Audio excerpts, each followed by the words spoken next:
Recording in progress.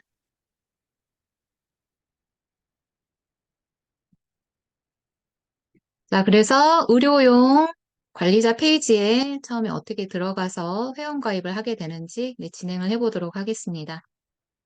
인터넷 검색창 키시고 md.thanatos.com 치시면 이렇게 처음 페이지로 들어오게 되죠. 저는 이제 제 기록이 남아 있어서 처음 첫 화면 아무것도 없이 이렇게 뜨게 돼요. 그러면 이메일 기억하기를 클릭하시면 처음 한 번만 이메일과 패스워드를 지정을 하신 다음에 처음 한 번만 이제 입력을 하셔야 되고요. 그 다음부터는 이메일 기억하기를 클릭해 놓으시면 그냥 사인인만 클릭하시면 바로 접속을 할 수 있게 돼 있습니다. 그래서 처음 방문하셨나요? 여기 들어가야겠죠. 아직 회원이 아니기 때문에. 그래서 사인업을 누르시면 약관 동의부터 이제 클릭을 하게 돼 있습니다. 지금 제가 말씀드린 이 부분은요, 저희가 매뉴얼 자료 또 서류로도 이제 문서로도 갖춰져 있고요. 유튜브로도 진행할 수 있는 저희 파나토스의 유튜브로도 이제 진행이 돼 있습니다. 관련된 거 다 참고하시면 되겠고요. 자, 세 가지를 다 클릭을 합니다. 약관에 관련돼서 세 가지 다 클릭하고, 가입 정보에 있어서는 가맹점 분류 옆에 화살표를 클릭을 하시면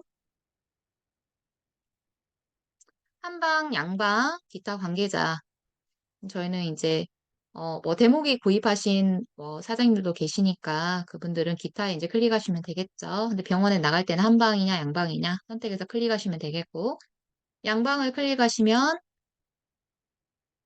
예를 들어서 그다음에 사용하실 이메일을 하나 이제 여기다 이제 입력을 하셔야 되는데 여기 이메일에는 그 대표 원장님이라든가 실사용자가 아니겠네요. 병원은 실사용자가 아닐 수도 있어서 네, 대표 원장님 걸로 하시든지 병원에서 원하는 이메일로 사용을 하시면 되겠습니다. 이메일 원하는 거 적어주시고 그 다음에 비밀번호는 10글자 이상 20글자 이하의 영문, 숫자 혼합으로 이용하셔야 됩니다. 라고 뜨죠.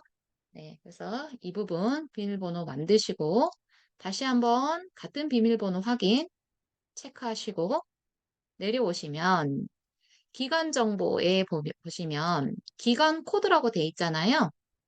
DWE6은 제가 지금 설정한 게 아니에요. 랜덤으로 그 네 가지의 이 문자가 아무거나 지금 나오게 돼 있어요. 처음에 접속을 하시면. 근데 이거는 아무거나 하셔도 상관없어요. 언제든지 수정이 가능하기 때문에 근데 여기에서 내가 뭐 기간 코드를 바로 뭐 만들고 싶다. 근데 기간 코드는 복잡하게 하지 마시고요. 이 기간 코드는 최대한 심플하게 하시는 게 좋아요. 왜냐면 훈련 시킬 때 훈련기, 즉 저희 탭 있잖아요. 훈련용 소프트웨어 들어가 있는 그 탭에 아이디가 기간 코드를 들어가기 때문에 복잡한 걸 해놓으시면 복잡하겠죠. 저는 뭐 0000 아니면 1111 이렇게 심플하게 해놓으시면은 뭐 사용하시는데 아주 편리함이 있겠습니다. 이렇게 기관명은 해당 그 병원의 이름을 써주시면 되겠죠. 그 다음에 대표님 성함 적어주시고 연락처 적어주시면 되겠습니다. 하이프는 자동으로 입력되니까요. 그래서 뭐 010 빵빵빵 빵빵빵빵이다. 그러면은 하이픈 중간에 선 쓰지 않으셔도 쭉 입력이 되겠습니다. 그 다음에 해당 그 주소 검색, 병원 주소 검색하셔가지고 주소 적어주시고 상세한 주소까지 다 적어주신 다음에 이제 대표 원장님의 이 생년월일을 이제 기록을 해주시면 되겠죠. 여기다 기록해 주시고 그 다음에 뇌파계 이 시리얼 넘버를 등록하라고 돼 있는데요. 이 시리얼 넘버는요. 포장 박스 저희가 그 M2 들어가 있는 하얀색 그 박스 있잖아요. 거기 하단에 보시면 저희가 스티커로 붙여져 있습니다. 넘버가 붙여져 있기 때문에 두 자리부터 시작해서 그대로 여기다가 옮겨서 적으시면 되겠습니다. 만약에 하나 이상의 것을 가지고 있다. 근데 저희가 총 두 세트가 나가잖아요. 그러면 하나 입력하시고 추가 입력 누르신 다음에 또 하시면 되겠습니다. 여기서 말하는 추가 관리자는요. 이런 경우가 있을 수 있어요. 이제 그 측정실과 진료실의 위치가 다른 경우가 많습니다. 예, 그 측정실이 별도로 그 병원에 마련되어 있는 경우가 되게 있어요.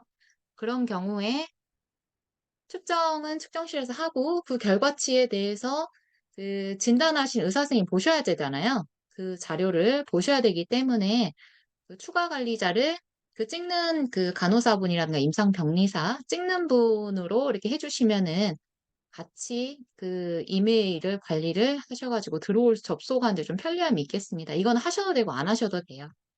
그래서 이게 이 모든 것을 다 기록을 하셨다면 사인 업을 누르시면 이제 본사 승인을 앞두고 있는 거죠. 이 모든 과정을 다 끝나게 되면 이제 제 걸로 한번 들어가 볼게요.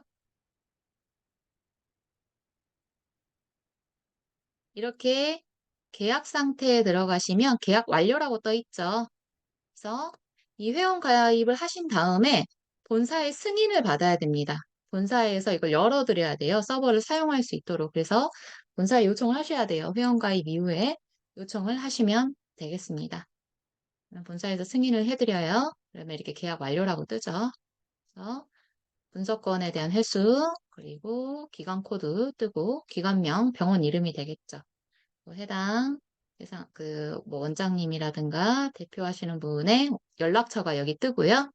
주소, 상세 주소, 그리고 nep하게 여기 뜨게 돼 있고, 자, 여기서 보시면은 환자 번호 양식 있잖아요. 환자 번호 양식이 맨 처음에 손대지 않았을 때, 따로 설정하지 않았을 때는 연도 플러스 번호 1번으로 랜덤으로 체크가 됩니다. 그런데 병원마다 사용하는 환자 번호 양식이 있을 거예요. 진료 차트를 사용하실 때 사용하는 환자 그 번호 양식이 있습니다. 물론 그 병원 내에 사용하는 그 진료 양식과 저희 의료회원 관리 시스템이 그 연동되지는 않아요. 예, 그 자료가 넘어와 가지고 뭐 들여다볼 수 있다든가 그렇게 되지는 않지만은 그래도 환자 번호 인제 번호가 같이 운영이 되면 아무래도 검색하고 서칭하는 데 조금 이제 더 편리하겠죠. 그래서 저는 이제 직접 입력으로 클릭을 하시라고 저는 이제 권유를 많이 드려요. 특별히 사용하시는 그 넘버링이 있다면. 그래서 직접 입력을 뭐 이렇게 해도 되고요. 이거는 원하시는 대로 사용하시면 되겠습니다. 근데 제일 근데 무난한 거는요. 그 생년월일과 성함으로 좀 요렇게 하시면은 제일 무난하더라고요, 저는. 직접 여기는 이제 병원에 맞춰서 사용을 하시면 되겠습니다. 그래서 저장하기를 누르면 여기까지 이제 완료가 되죠. 그러면 이제 사용할 준비가 끝난 거예요. 사용할 준비가 끝났고 그다음에 대부분의 병원이 지금 초창기에는 저희가 그 뇌파를 측정하고 진단하는 데 더 크게 뭔가 무게를 실어서 제품이 나갔다면 지금은 훈련 쪽에도 굉장히 큰 비중을 차지하고 있습니다. 지금 나가 있는 저희가 납품하고 있는 어떤 병원의 상황을 보니까요. 저희가 이제 훈련 효과는 200% 이상 저희가 확실하게 이제 장담을 할 수 있는 부분이 있기 때문에 효능 효과적인 부분에서 그래서 훈련을 시키려면 반드시 회원 등록이 필요해요. 뇌파 측정만 할 거면은 굳이 회원 등록 안 하고 해도 상관은 없지만은 나중에 두 번 일하는 걸 좀 방지하기 위해서 아예 뇌파 측정하기 전에 회원 등록부터 하시는 게 좋습니다. 그래서 뇌파 측정하러 오셨습니다. 했을 때 회원 등록을 가시는 거예요. 그러면 생년월일 플러스 성함으로 사용으로 제가 아까 그 조금 전에 설정을 해 놨잖아요. 그래서 이렇게 돼 있는 거고 예를 들어서 민담이란 사람 환자가 왔다. 생년월일 여기다 이제 적어 주셔야겠죠. 여성으로 해 놓고 잠깐만요.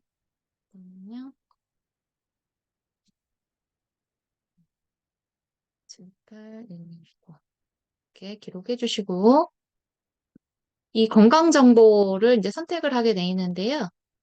요게 지금 업데이트가 조금 좀 덜 된 부분이 있네요. 저희가 최근에 그 뇌파 진단하는 DQM 프로그램 안에서 증상이 조금 많이 더 늘어났죠. 이건 초창기의 증상의 개수인데요. 그거보다 조금 더 늘어났습니다. 그렇다 하더라도 여기 해당하는 증상을 갖고 계신다면 체크를 해 주시면 되겠죠. 없다면 뭐 건강함을 클릭하시고요. 그런데 건강검진의 목적으로 오지 않는 이상 병원을 방문해서 뇌파를 측정하려고 한다는 것은 분명히 어떤 증상이 있는 분들이죠.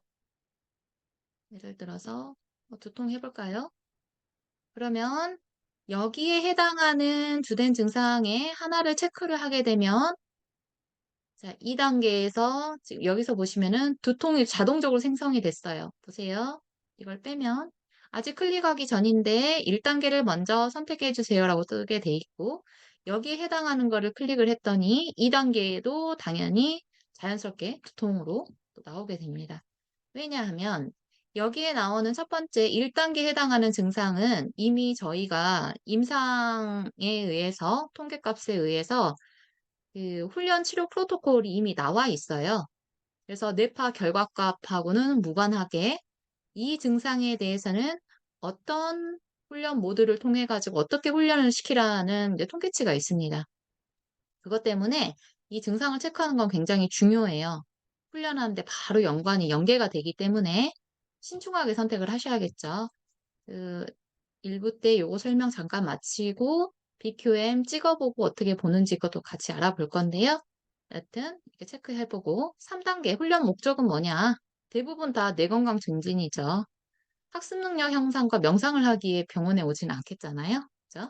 이렇게 클릭해 주시고 4단계에 보시니까요. 기본 훈련 모드가 알파로 설정됩니다. 네, 그렇죠. 두통 같은 경우에는 알파파로 훈련을 하게 돼 있습니다.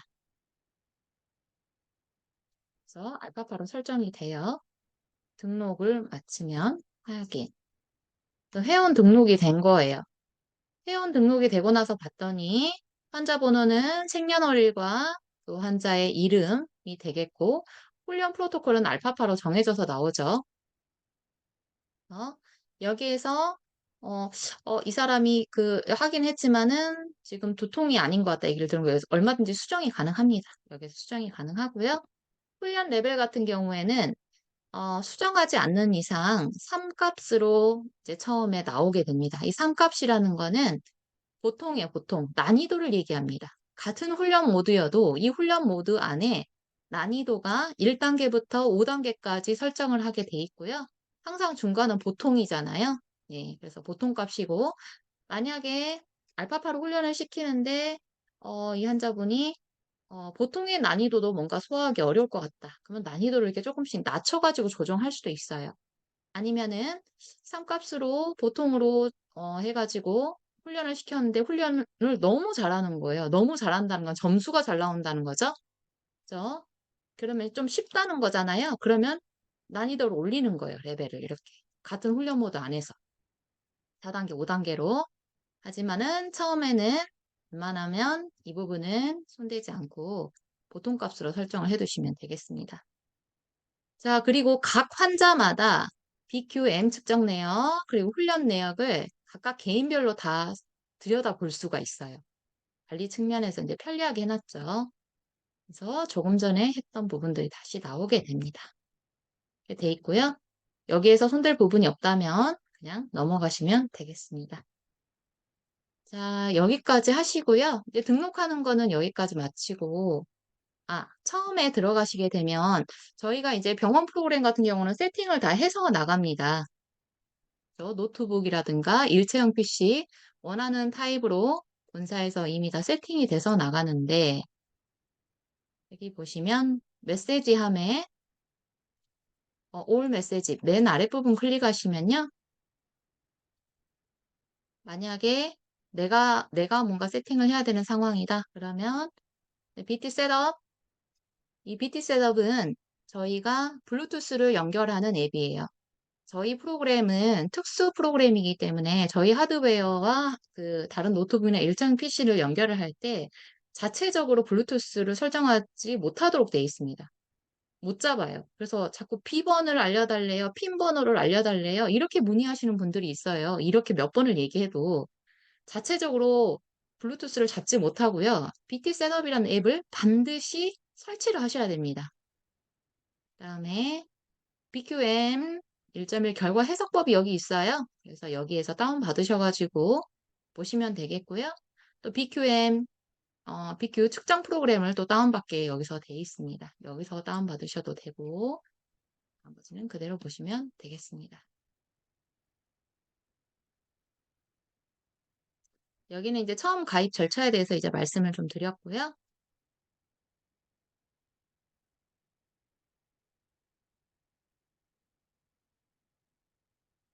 측정을 어떻게 하는지, 처음에 접속을 어떻게 하는지 좀 순서대로 좀 보여드릴게요. BT 셋업이라는 조금 전에 말씀드렸던 저희 무선 제품을 연결할 수 있는, 저희 밴드를 연결할 수 있는 특수한 앱이 이제 있어야 된다고 했죠. 근데 BT 셋업을 클릭을 하신 다음에 이미 M2, 즉 뇌파 측정 장치는 전원이 켜져 있어야 되겠죠. 타나토스 장치 추가를 누르시면 이 근처에 저희 제품을 켜놓은 이 시리얼 넘버가 뜨게 돼 있습니다. 그래서 한 번만 이 시리얼을 한 번 클릭하시고 추가를 누르신 이후에 연결까지 누르셔야 돼요. 연결을 누르신 이후에 정상적으로 연결이 되었다면 연결이 완료되었습니다. 라고 뜨고 확인을 누르시면 이 앱이 이 아랫부분에 보이시죠? 아랫부분에 그대로 접히게 됩니다. 이 BT 셋업 앱은요, 뇌파 측정이 온전히 다 끝마칠 때까지 절대 창 닫기를 하시면 안 돼요. 그러면은 이게 커넥이 끊어지기 때문에, 연결이 끊어지기 때문에 이거는 손대지 마시고 그대로 놔두시면 돼요. 그리고 여기서 또 오류 값이 많이 생기는 것 중에 하나가 이 연결이 또 안 됐다고 생각하고 또 성질이 급하신 분들이 PT 셋업을 여러 개를 켜놓으신 분들이 있어요. 이게 왜 작동이 안 돼요? 가다가 멈춰요. 안 돼 버려요. 이런 문의를 또 굉장히 많이 하시는데요. PT 셋업 앱은 하나만 켜놔야 됩니다. 그래서 뭔가 중간에 가다가 멈춰버렸다. 전원도 이상이었고 이 밴드도 이상이 없는데 멈춰버렸다. 그러면 이 블루투스 앱이 중복으로 여러 개 창이 열려 있는지 확인하셔야 돼요. 창 닫기도 하시고 하나만 켜놓으셔야겠죠. 그 이후에 지금 연결이 됐기 때문에 BQM을 한번 들어가 보도록 합니다. 인터넷이 연결이 잘 돼 있어야겠죠. 자, 그래서 BQM 의료 회원 로그인이 돼 있고요. 지금 저희 현재 최신 버전은 1.1.2 버전까지 지금 업데이트가 된 상황입니다. 보시면 왼쪽 하단에 보시면 언어 설정이 있어요. 그래서 언어 설정 톱니바퀴를 누르시면요. 언어 설정을 누르시면 한글, 영어, 중국어 버전으로 언어 설정도 변경을 할 수 있게 돼 있습니다. 여기에서 한글을 쓸 거니까 그대로 두시고 이미 회원가입을 진행을 했기 때문에 저희 이 의료회원 안에서 쓰는 모든 소프트웨어는 훈련 프로그램 제외하고는 아이디는 이메일입니다. 이메일 그리고 비밀번호 설정한 대로 들어가시면 되겠죠. 들어가신 이후에 측정하실 때는 정보 입력, 먼저 환자의 검사 정보를 입력을 해야겠죠? 그 다음에 검사 정보 입력을 클릭하시고 측정자는 여기 대표 원장님으로 하시면 되겠습니다. 간호사 선생님과 임상병리사는 상관없겠네요. 네, 어쨌든 측정의 주체 대상자를 이렇게 기록을 하시면 되겠고요. 환자 번호는 그 병원에서 사용하고 있는 부여한 환자 번호를 쓰시면 좋겠죠. 자, 그리고 환자 이름 쓰고 생년월일 쓰고 성별 체크하시고요. 키 몸무게. 제 몸무게가 공개가 돼버리네요. 네. 자, 혈액형 클릭하시고. 자, 손잡이는요. 클릭하시면 오른손잡이냐 왼손잡이냐 여기 양손잡이는 안 나왔네요.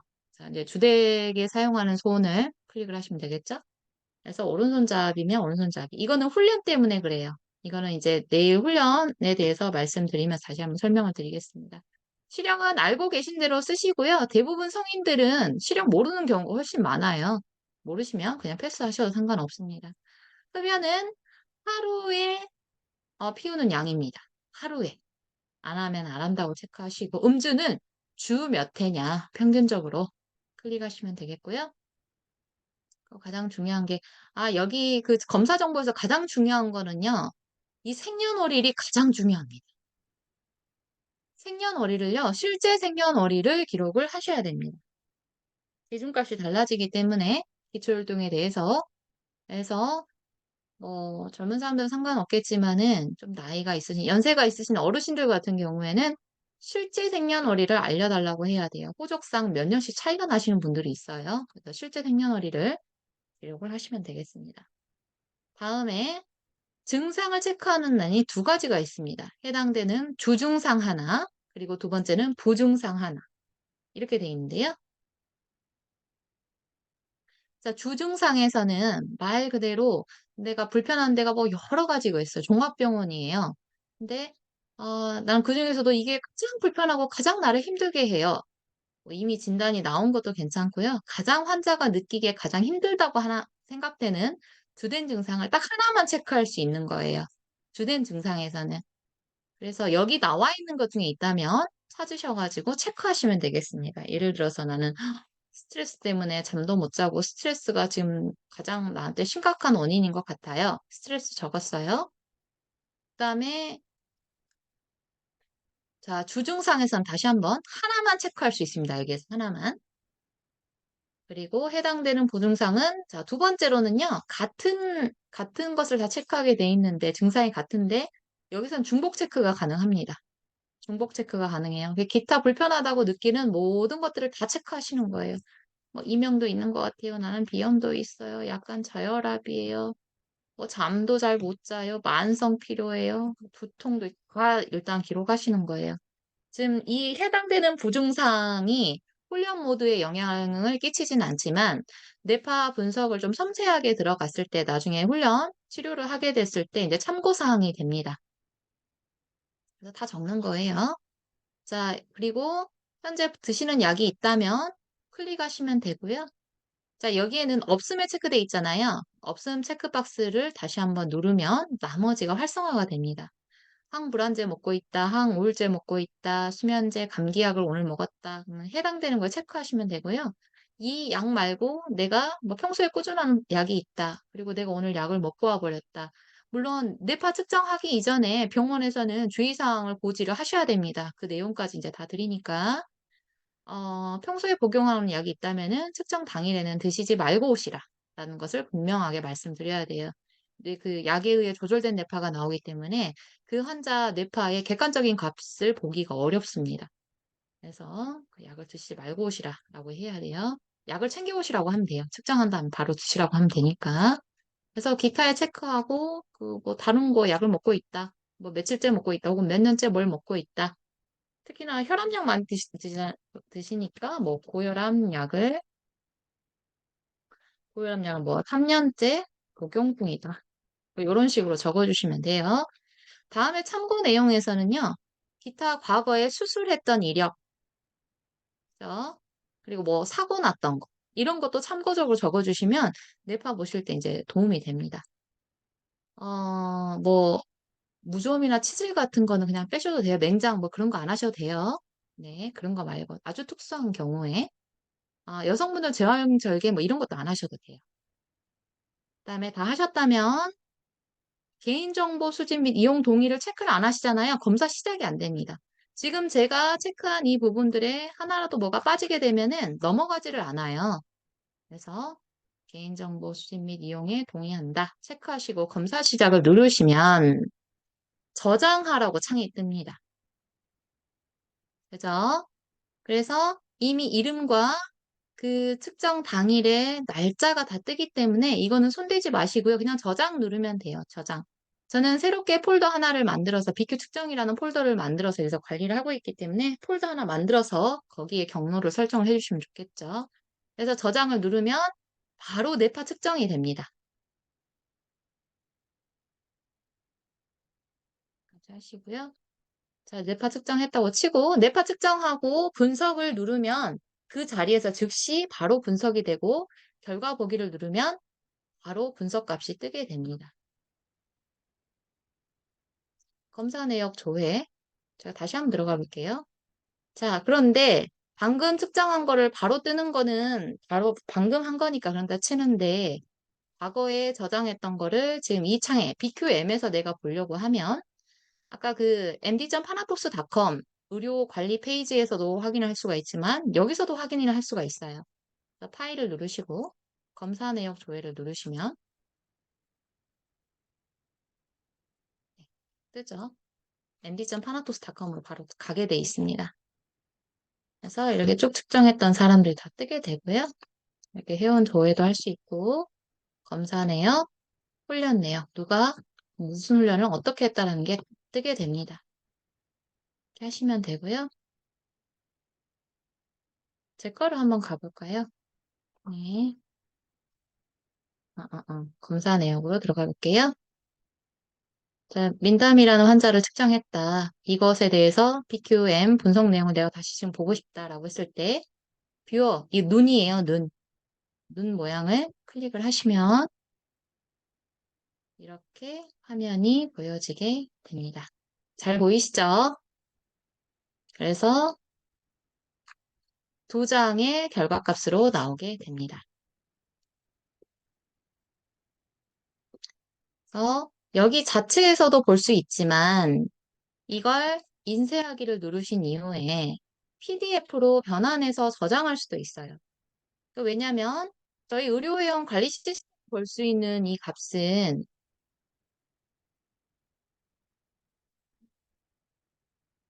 한참 넘어가네.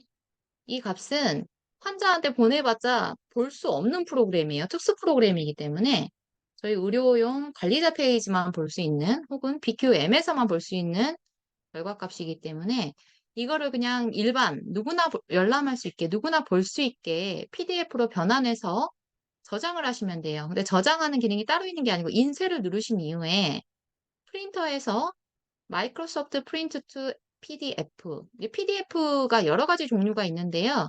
가장 일반적으로 무난하게 열리는 거는 이거를 선택하시면 좋아요. 마이크로소프트사에서 나온 PDF를 클릭을 하시고 인쇄를 누르시면 PDF로 변환해서 파일로 저장이 됩니다. 그런데 환자분한테 바로 보내드리는 거는 비추입니다. 추천하지 않는다는 얘기예요. 환자분한테 될 수 있으면 안 드리는 게 좋아요. 질문이 많아지기 때문에. 그건 이제 병원에서 뭐 필요하시면 그렇게 사용하시는데요. 네, 그래서 저는 이제 아까 그 수업 전에 제가 미리 이제 저장을 해놨었고요. 이렇게 다시 한번 확인을 해보도록 하겠습니다. 이렇게 미리 제가 좀 저장을 해놨습니다. 그러면 이제 좀 이제 분석하는 좀 시간을 가져볼게요.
이 분석 해석법에 대해서는 그 다운받아서 보시면 되고요. 저희가 파일을 다 제공을 하기 때문에 제가 다시 한번 이해를 돕기 위해서 좀 설명을 하도록 하겠습니다.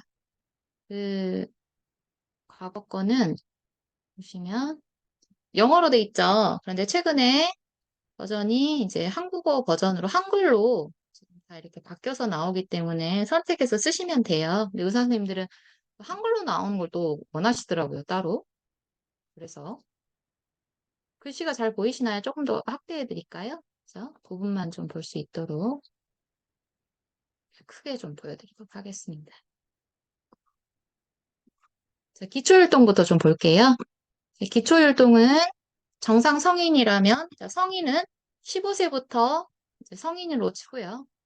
성인은 몇 헤르츠 나와야 된다? 10헤르츠 나와야 된다. 이 10헤르츠라는 의미는요, 제가 1초당 뛰는 횟수예요. 초당 진동하는 횟수. 뇌파가 발생한 횟수를 얘기하고요. 그래서 진동했다, 움직였다 그래서 헤르츠라는 단위를 씁니다. 그래서 정상 성인이라면 10헤르츠가 나와야 돼요. 그리고 옆에 보이는 이 생소한 기호는 마이크로볼트라는 단위입니다. 그래서 이 뇌파라는 게 우리 뇌 속에서 띄는 아주 너무나도 약한 미약한 전기 신호예요. 그 전기 신호값의 세기라고 생각하시면 돼요. 세기가 약하게 출현했냐, 세기가 강하게 출현했냐, 그러니까 뇌파가 강하게 출현했냐, 뇌파가 약하게 출현했냐. 이런 의미가 되겠습니다. 이 헤르츠 영역대에서. 자, 그래서 여기서 이제 BR로 나왔죠. 과거에 이제 영어 자료로 이게 나왔어서 BR은 베이직 리듬이라 그래서 기초 율동을 의미합니다. 그래서 연령별로 뇌의 발달 정도나 노화 정도, 인지 능력을 판단하는 근거가 됩니다. 기준값이 됩니다. 15세부터는 10Hz 나와야 정상이고요. 어리면 어릴수록 조금 더 맞아요. 느려요. 숫자가 더 낮게 나옵니다. 지금 보시면 자, 여기서 주피크와 부피크가 있는데요. 주피크가 의미하는 거는 가장 강하게 지속적으로 출현한 주파수를 의미하고요. 그래서 연령별로 통계적인 주파수가 발견되어 있고 6세 미만은 7Hz 이하, 세타파라고 하는데요. 그리고 7세부터 14세까지는 8에서 10Hz, 이제 알파파 영역대예요. 그리고 15세 이상은 9에서 11Hz, 여기도 마찬가지로 이제 알파파 영역대지만 조금 더 이제 빠르죠. 이렇게 이제 통계치에 의해서 이렇게 설정이 돼 있습니다. 자, 그리고 S피크라고 불리는 게 이제 부피크예요. 요거를 의미를 하고요. 주석을 좀 달아야겠다. 음,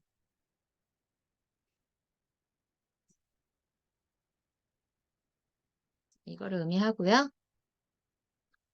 이 부피크는 두 번째로 주피크 말고 주된 피크 말고 두 번째로 강하게 지속적으로 출현하는 주파수를 의미를 하는데 일반적으로는 연령과 무관하게 세타대역에 출현하는 경우가 대다수입니다. 그래서 실질적으로 병적인 증세가 있다. 그게 뇌 기능이든 어떤 신체적인 거든 어떤 아픈 증세가 있다라고 했을 때는 이 부피크에서 이상 신호가 대부분 많이 잡힙니다. 요거 보는 거는 쭉 또 말씀드릴게요.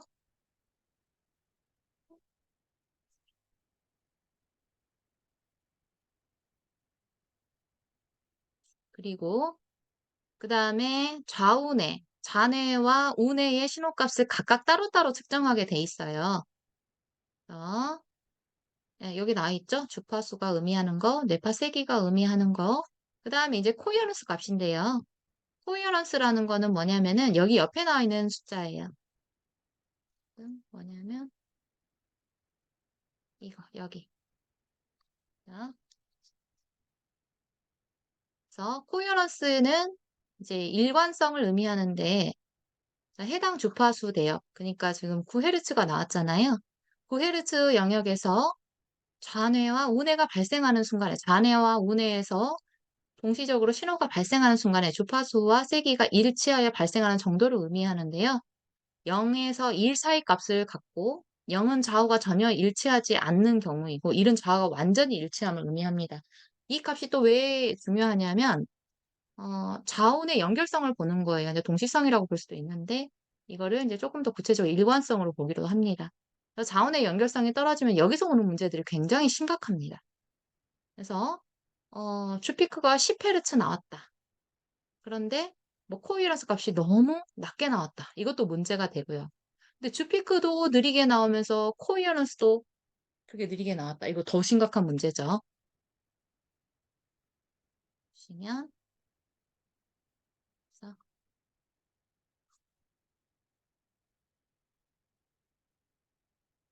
그래서 해석 방법입니다. 기초율동의 해석 방법은 주피크가 연령대에 맞게 나오면서 부피크보다 강해야 된다. 강해야 건강하다고 볼 수 있다. 그 의료용 BQ 같은 경우는요. 의사 선생님들이 해당 뇌파를 공부를 많이 하셨으면은 참 얘기하기가 편하고 잘 알아들으실 건데 그렇지 않은 경우가 대부분입니다. 해당 진료 과목이 아닌 경우가 많고 그리고 해당 진료 과목이라 하더라도 뇌파를 관심 있게 들여다보지 않는 이상 어렵죠. 어렵죠. 그래서 자세히 들여다보기보다는 정상값에 들어와 있냐, 이 값이 정상 범주를 벗어나 있냐. 그것만 확인하시면 돼요. 그러니까 건강하냐, 불건강하냐. 그것만 확인하시면 됩니다. 그리고 이제 부피크는 없거나 주피크보다 약해야 건강하다. 그러니까 이제 이런 부피크가 같이 이게 동반돼서 강하게 나오면 안 되는 거죠. 이왕이면 안 나오면 좋겠다. 더 약하게 나오든지. 이런 이 관련된 문서는 다 드릴 거예요. 다 이미 받으신 걸로 알고 있습니다. 사업하시는 분들은. 그런데 주피크가 연령대에 맞는 주파수로 나오긴 했어요. 나오긴 했는데 이 부피크가 세타 대역 즉 4에서 7Hz 사이에서 나오면서 주피크보다 더 강하게 세기를 얘기하는 거예요. 여기 마이크로볼트 여기 세기를 의미하는데 여기 세기보다 더 강하게 출현할 경우에는 이거는 정말 어떤 문제가 있다고 의심할 만하다는 거죠. 그래서 지금 보시면은 이럴 때 나올 수 있는 문제는 축두엽이나 두정엽, 호두엽 등 뇌의 다른 영역에서 문제가 있을 수 있고 특히나 축두엽에 문제가 있을 가능성이 굉장히 높다는 거예요. 여기에 따른 문제는 기억력이 감퇴된다거나 성신경 장애, 그러니까 이명이나 난청이 있을 수 있고요. 그리고 심각하게는 언어 문제까지 생길 수가 있습니다. 또는 뇌의 피로도가 높거나 스트레스 상태가 높을 수도 있어요. 굉장히 심각한 문제죠. 그리고 주피코의 코이런스는 1.0에 가까울수록 좌뇌와 우뇌의 상호작용이 좋다. 그러니까 돕는 역할을 잘한다는 거예요. 굳이 이제 방향에 따라서 좌뇌, 우뇌 나눠놨지만 뇌가 딱 별도로 이게 분리되어 있는 게 아니잖아요. 좌측, 우측 분리되어 있는 게 아니죠. 그 중간에 뇌량이라는 다리를 통해서 신호를 주거니 받거니 서로 돕는 역할을 합니다. 그런데 만약 0.6 이하로 낮게 나오면 좌우뇌 상호작용이 약할 수 있다. 서로 돕지 않는다는 거예요. 따로 논다는 건 굉장히 또 심각한 문제입니다. 그래서 0.6 이하니까 적어도 0.7 이상은 나와야 된다. 코헤런스 값이. 최소. 그렇게 생각하시면 되겠습니다. 그리고 가장 건강한 경우에는 주피크의 주파수가 연령대에 맞게 나타나고 부피크보다 훨씬 강하게 나타나야 되고 이 코헤런스 값이 1.0에 가깝게 나타나고 부피크가 주피크보다 아주 약하게 나타나고 코헤런스도 0.5 이하로 세게 나타나는 거다. 지금 이렇게 말씀을 이 말 자체가 좀 어려우실 수도 있을 것 같아요. 저희가 최소한 그래서 두뇌 가사 2급 정도는 수강을 하시라고 좀 말씀을 드리고 있습니다. 각각의 개념이 저희가 이제 평소에 접해보지 않았던 단어들이 많고 수치적인 것들을 계속 얘기를 해야 되기 때문에 이제 뭔가 낯선 거죠. 알면은 사실 별거 아닌데 낯선 거죠, 낯설어. 공부하시면 돼요. 얼마든지 할 수 있습니다. 그래서 기초율동에 대해서 이제 말씀을 드렸고요. 수면으로 넘어가 볼게요. 글씨랑 잘 보이시죠? 제가 최대한 좀 확대를 했어요. 조금 더 확대해 볼까요? 네. 와, 화면 안 들어오네. 이렇게 봐야겠다. 자, 수면은요, 여기 그 화면에서 잘 보이실지 모르겠어요. 화면상으로 잘 보이는 것 같네요. 보시면 그 종합, 전체 스코어만 보시면 되겠습니다. 종합 점수. 자, 여기 보시면 알파 소실률부터 파란색하고 이 빨간색 그래프가 있잖아요. 각각 보시지 마시고 파란색은 이제 하늘색에 가깝죠. 이 하늘색은 좌뇌를 의미하고 빨간색은 우뇌를 의미합니다.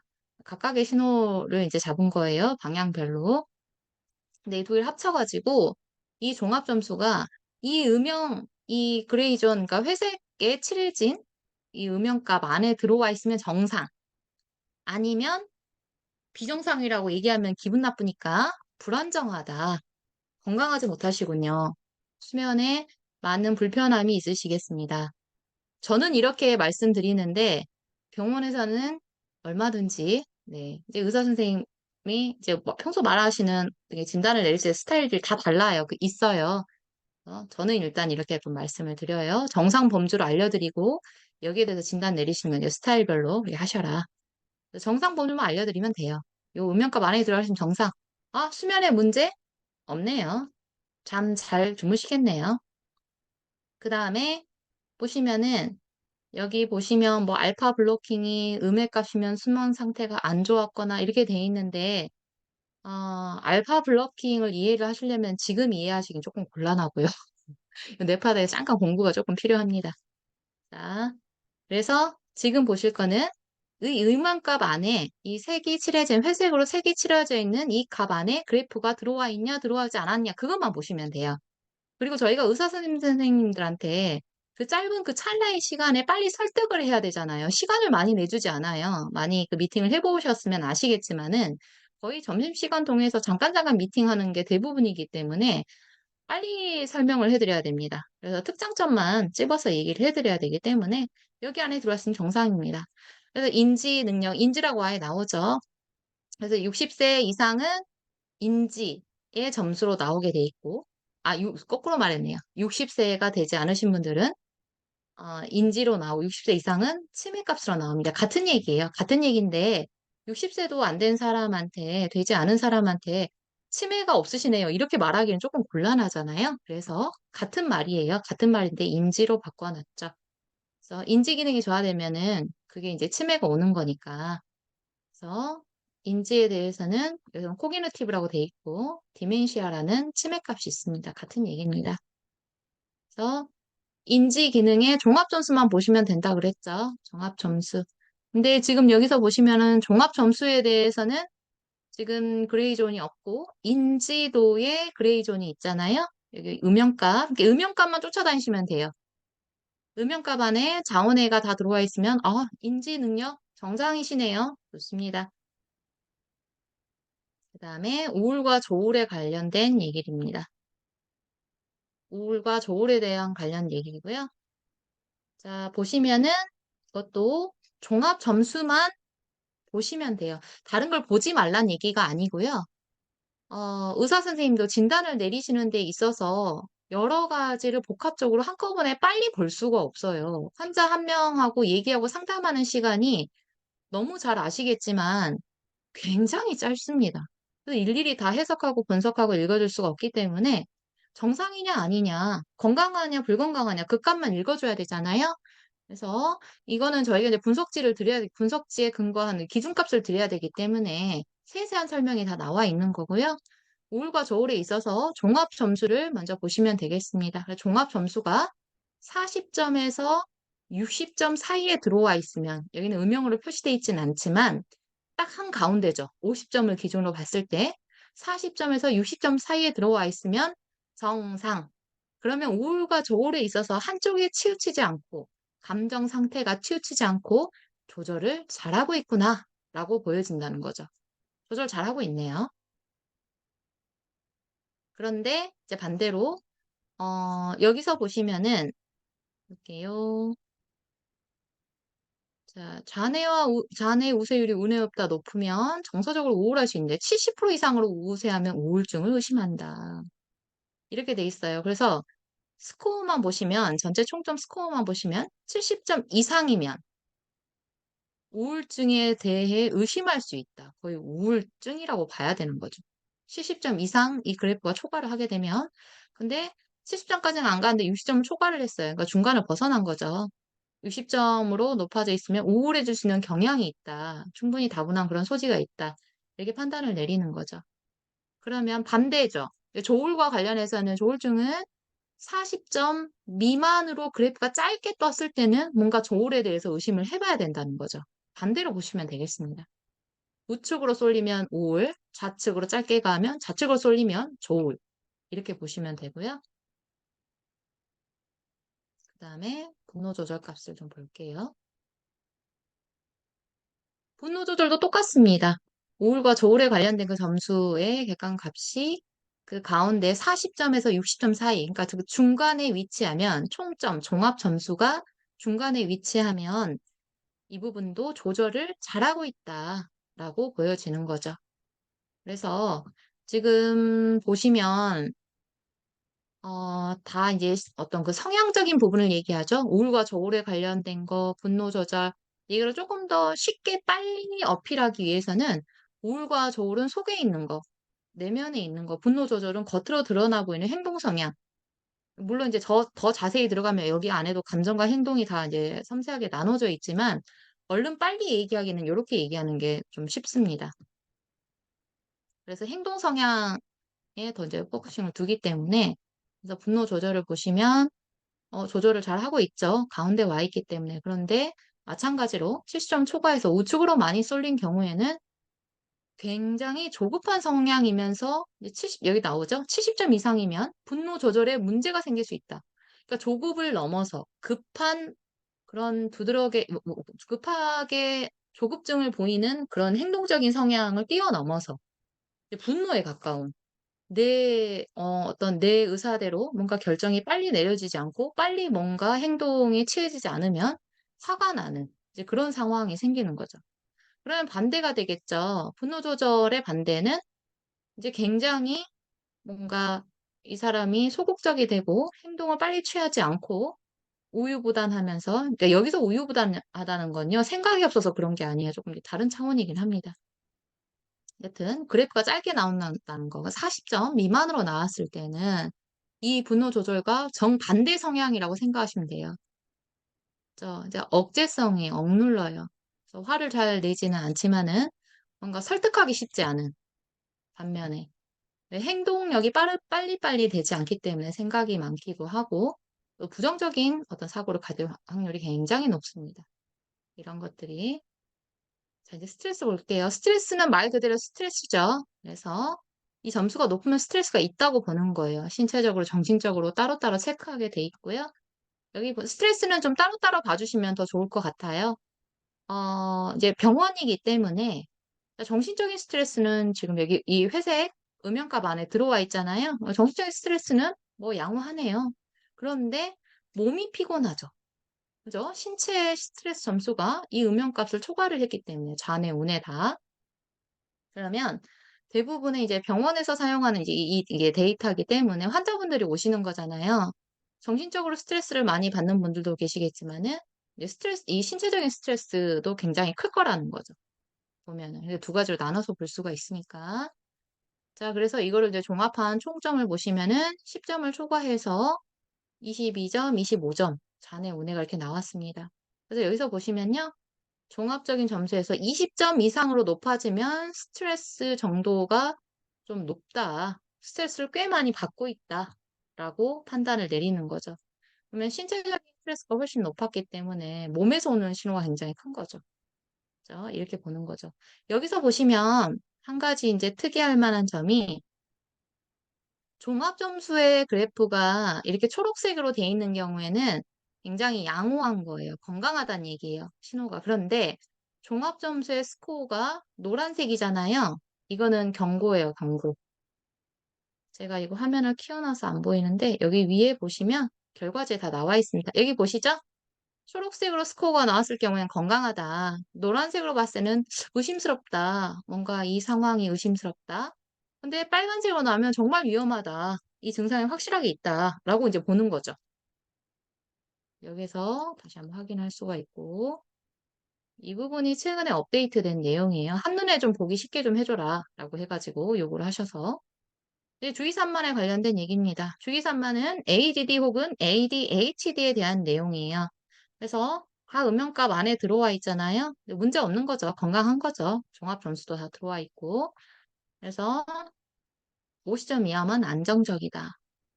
그래서 지금 정신적으로 산만한 거, 그리고 육체적인 긴장도랑 움직임 불안정성, 그리고 세 번째는 과잉 행동의 정도를 나타내고 기준점이 다 음영값 안에 음영값에 들어와 있냐, 들어와 있지 않냐, 그것만 보시면 된다 그랬잖아요. 나머지 점수에 대한 거는 또 표를 참고하시면 되겠습니다. 이렇게 보시면 되고요. 자, 그럼 또 옆으로 넘어가 볼게요.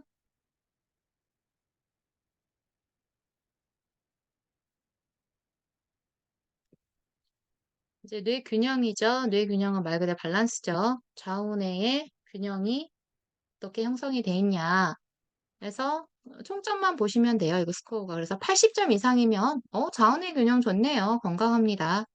라고 볼 수 있죠. 그런데 자원의 균형 점수가 80점이 되지 않으면서 조금 전에 봤던 우울과 조울에 관련된 성향이라든가 분노 조절에 관련된 성향에 뭔가 노란색 이상의 경고등이 떴다면 이거는 좀 정말로 의심해 볼 만하다는 거죠. 밸런스가 맞지 않으면서 어떤 병적인 증상을 보인다면은 이거는 정말 그 문제를 갖고 있을 확률이 굉장히 높습니다. 그래서 자원의 균형이 굉장히 중요합니다. 밸런스가 굉장히 중요해요. 다음에 좌우 연결이라고 되어 있습니다. 좌우 연결은 상관성과 일관성 두 가지를 보게 되어 있는데요. 보시면 얼른 이해하기는 일관성은 앞에서 맨 처음에 기초율동할 때 한번 설명을 드렸잖아요. 코어런스 값으로. 자, 이 값이 보시면은 자, 총점 종합 점수만 보시면 되겠네요. 종합 점수가 60점 이상이면은 괜찮다. 자원의 연결 괜찮다. 라고 본다는 거죠. 이 두 가지를 합쳐가지고 상관성과 일관성. 이 상관계수와 일관성을 이해를 하시려면은 이것도 공부가 살짝 필요합니다. 어쨌든 상관성도 일관성도 좌우내가 얼마나 상호 협력을 잘했냐, 도와서 일을 했냐, 그 관계를 따지는 거니까. 그래서 그 제목도 좌우 연결이잖아요. 그죠? 그래서 60점 이상이면 괜찮다. 자, 좌우 연결까지는요. 좌우 연결까지 여기 데이터는요. 저희가 그 검사를 하면은 총 소요 시간이 5분 20초가 걸려요. 그리고 총 두 가지 검사를 합니다. 첫 번째 검사는 2분 20초 동안 하는 검사로서 배경 뇌파, 즉 기초율동 측정하는 검사이고요. 그게 여기 좌우 연결까지 나오는 내용이에요. 2분 20초까지 측정했을 때. 그 다음에 3분 동안 측정하는 검사, 휴식, 주의력, 집중력에 대해서 1분 동안 검사를 하는데요. 이 검사가 뭐에 대한 검사냐면요. 셀프 레귤레이션 해가지고 자기 조절 능력에 대해서 검사를 하는 겁니다. 쉽게 말해보면 첫 번째 검사는요. 있는 그대로 찍어요. 뇌가 아무런 작업도 하지 않는 상태. 멍 때리고 내가 아무런 작업도 하지 않는다는 거, 어떤 생각을, 특정 생각을 안 한다는 거죠. 그때 찍는 거고요. 이 자기조절 능력은요. 일을 시켜보는 거예요. 가만히 두는 게 아니라 좀 편안하게 쉬어볼 수 있겠어. 러닝머신으로 따진다면은 뭐 한 1km? 1km면 달리는 속도가 나올지 모르겠어요. 하여튼 최대한 낮춰가지고 천천히 걸어볼 수 있겠어? 하고 뛰게 해보는 거예요. 그래서 심폐량을 측정을 한다던가 그 능력을 얼마나 잘 쓰는지. 조금 더 빨리 걸어볼 수 있겠어? 주의력은? 집중력은? 전속력으로 한번 달려볼까? 하면서 키로수를 계속 늘리는 거죠. 그것과 마찬가지예요. 그래서 이 사람의 능력이 각각에 해당하는 이 능력에 대해서 얼마나 일을 잘하는가, 효율적으로 일 처리를 잘하는가를 체크하는 게 3분 동안 하는 자기조절 능력이에요. 기본 상태 분석이라고 하는. 그래서 이거는 살아있는 인간, 즉 뇌를 가진 살아있는 인간이라면은 휴식과 주의력과 집중력을 조절을 잘해야 된다. 그러면 잘한다는 기준이 있어야 되잖아요. 그 기준값이 휴식은 25점, 주의력은 28점, 집중력도 28점입니다. 그러면 휴식값은 25점 기준에 22점이 나왔네요. 약간 저하돼 있네요. 주의력은 28점 기준인데 14점이나 다운돼 있네요. 굉장히 많이 다운돼 있네요. 그 다음에 집중력은 28점인데 이거는 엄청나게 초과를 했어요. 그렇죠? 그래서 종합 스코어를 보시면 자, 종합 스코어는 세 상태에 대한 종합 점수이고요. 80점이 넘으면 뇌 컨디션이 좋은 상태라고 볼 수 있다는 거죠. 근데 이제 이것도 균형이 뭔가 맞지 않는 거죠. 이상적인 거는 이 25점, 28점, 28점에서 크게 벗어나지도 않고 크게 다운되지도 않고 이 사이 값에 들어와 있는 가장 안정적으로 이상적인 값인데 휴식 점수는 뭐 그런다 치는데 주의력은 너무 많이 떨어져 있고 집중력 반대로 너무 많이 올라가 있잖아요. 그래서 종합 점수가 그렇게 좋은 점수가 나오진 않았습니다. 그래서 내가 특정 질병과 증상을 그 증상 처음에 체크한 날에 체크하지 않았다면은 이 자기조절 능력에서 가장 낮은 점수로 훈련을 하게끔 세팅이 돼서 나옵니다. 그래서 여기에서 훈련 모드는 뭐다? 라고 찍혀서 나와요. 여기서 보면은 주의력이 가장 점수가 낮죠. 그죠? 그래서 주의력으로 훈련을 시켜야 되는 거죠. 그 다음에 증상의 경중. 이거는 뇌 상태의 경중에 대한 참고값, 다른 지수값들에 대해 하나의 참고 수치로서 활용을 가능한데요. 중함에 가까우면은 상태를 좀 더 신중하게, 그러니까 여러 방면에서 정말 무겁게 봐야겠냐. 이 사람이 가진 값이 단순히 오늘 잠깐 나온 컨디션일까. 이런 것들을 다시 한번 이제 중복을 체크할 수가 있는 거죠. 그래서 우측으로 쏠릴수록 이 증상을 무겁게 보는 거고, 왼쪽으로 쏠릴수록 이거를 너무 무겁게 보지는 않아도 되겠다. 다시 한번 체크를 하는 겁니다.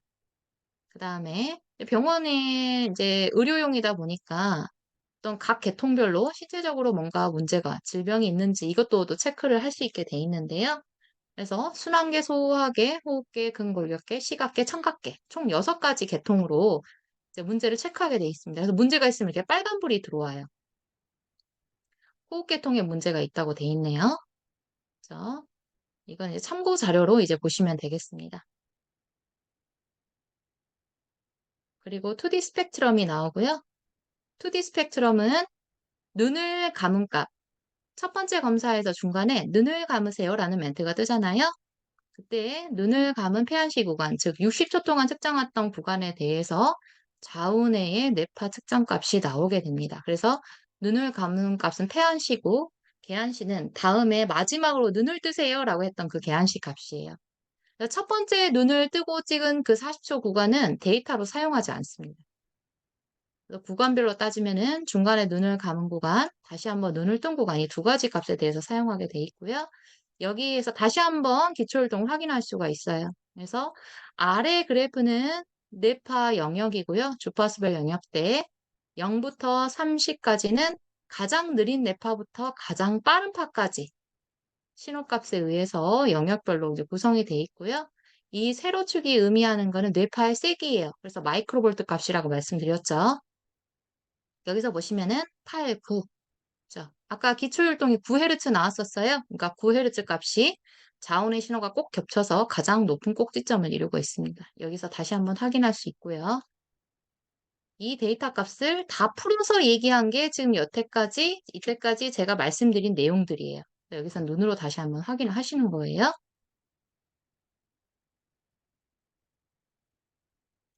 제가 빨리 한다고 했는데 시간이 뭐 쏜살같이 지나가네. 이건 이제 두 번째 페이지입니다.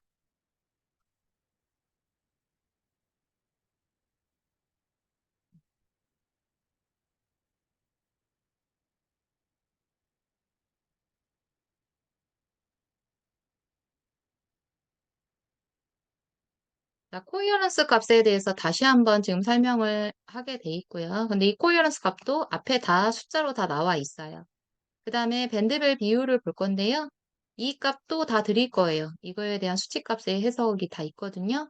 근데 대부분 병원에서는 밴드별 비율 값까지 보지 않으셔요. 그럴 만한 시간적 여유가 안 됩니다. 현실적으로. 근데 이제 뭐 설명은 잠깐 드리자면, 저는 따로 설명드리진 않는데, 네. 굳이 또 설명을 잠깐 드리자면, 아주 심플하게 나눠서 총 네 가지 값이 있잖아요. 첫 번째는 폐안식 값이고, 두 번째는 계안식 값인데, 계안식 값보다는 폐안식 값을 위주로 이제 설명을 하시면 돼요. 눈을 감은 값이 가장 중요합니다. 그래서 위에 두 개의 자료는 이 뇌가 얼마나 맑게 깨어 있는가, 각성 정도를 의미하고요. 아래 두 개는 뇌의 안정도와 관련이 있습니다. 안정도와 관련이 있어요. 그래서 위에 두 개는 3 미만이 나와야 돼요. 좌우의 값이 좌뇌는 이제 파란색으로 표시되고 우뇌는 빨간색으로 표시되는데요. 각각 3 미만으로 출현을 해야 뇌가 맑게 깨어 있다, 각성돼 있다. 3 이상으로 이 수치가 출현하게 되면은 이제 맑게 깨어 있지 못하고 산만하다고 볼 수 있는 거죠. 자, 그리고 아래 두 개는 이제 알파파가 일단 들어갔다는 것은 안정도와 밀접한 관련성이 있습니다. 그래서 얼마나 내가 안정적인가를 보는 표고요. 그래서 지금 보시면은 요거 세 번째 그래프는 0.8 이상은 나와야 된다. 그리고 맨 아래 거는 1 이상 나와야 된다. 그래야 안정적이라고 볼 수 있다. 요거 기준 수치값은 다 드릴 거예요. 보시고 얘기하시면 되겠습니다. 이렇게 간단하게 넘어가시면 돼요. 그 다음에 마지막이네요. 브레인 맵도 두 가지 종류로 나옵니다. 저희가 폐안식 값과 계안식 값을 계속 이제 비교해서 보여드리는데요. 가장 중요한 것은 폐안식 값이에요.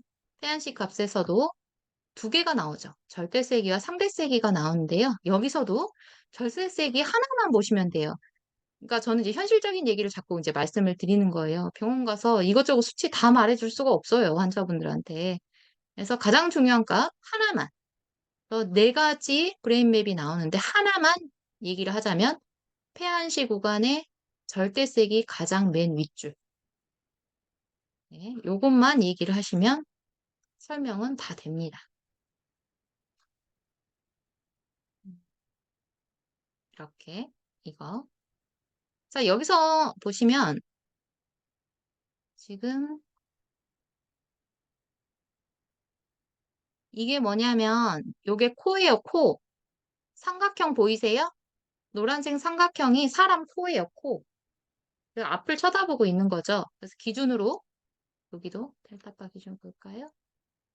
그래서 이쪽은 왼쪽은 반을 나눠서 왼쪽은 좌뇌, 우측은 우뇌 이렇게 구별하시면 되겠습니다. 그래서 좌우의 밸런스가 얼마나 잘 맞느냐, 대칭이 잘 이루어져 있냐, 균형이 잘 이루어져 있느냐 그거를 한눈에 볼 수 있는 표예요. 수치가 뭐뭐뭐 그래프 말고 자원의 균형 맞네요. 아니면 자원의 균형이 깨졌네요. 라고 바로 얘기할 수 있는. 자원의 균형이 깨졌다는 거는 이게 색깔이 일치하지 않았을 때 자원의 균형이 맞지 않았다고 봅니다.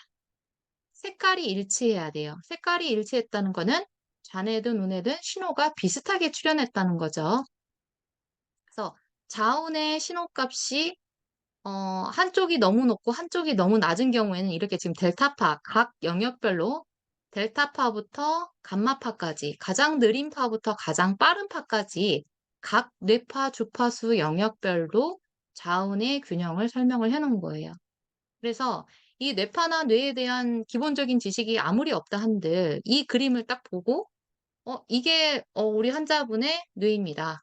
근데 자운의 색깔이 다르죠? 라고 얘기하면 벌써 불안해져요. 환자분들이. 뭐지? 그래서 겁을 주는 게 아니라 실질적으로 문제가 생겨요. 자원의 균형이 깨졌을 때 오는 첫 번째 문제는 정서적인 문제. 감정 조절이 잘 안 된다. 그리고 두 번째, 언어에도 문제가 올 수 있고요. 기억력에도 문제가 올 수 있습니다. 다른 부분들은 뭐 크게 문제는 없고 델타파 피크에서 델타파 신호에서 자원의 색깔이 다르네요. 너무 높네요. 자, 여기서 색이 의미하는 거는요. 이거 보시면 돼요. 이거. 오른쪽 끝에 이 그래프, 이 세 개 그래프가 0 마이크로볼트부터 10 마이크로볼트까지 세기를 얘기하는 거예요. 뇌파의 세기.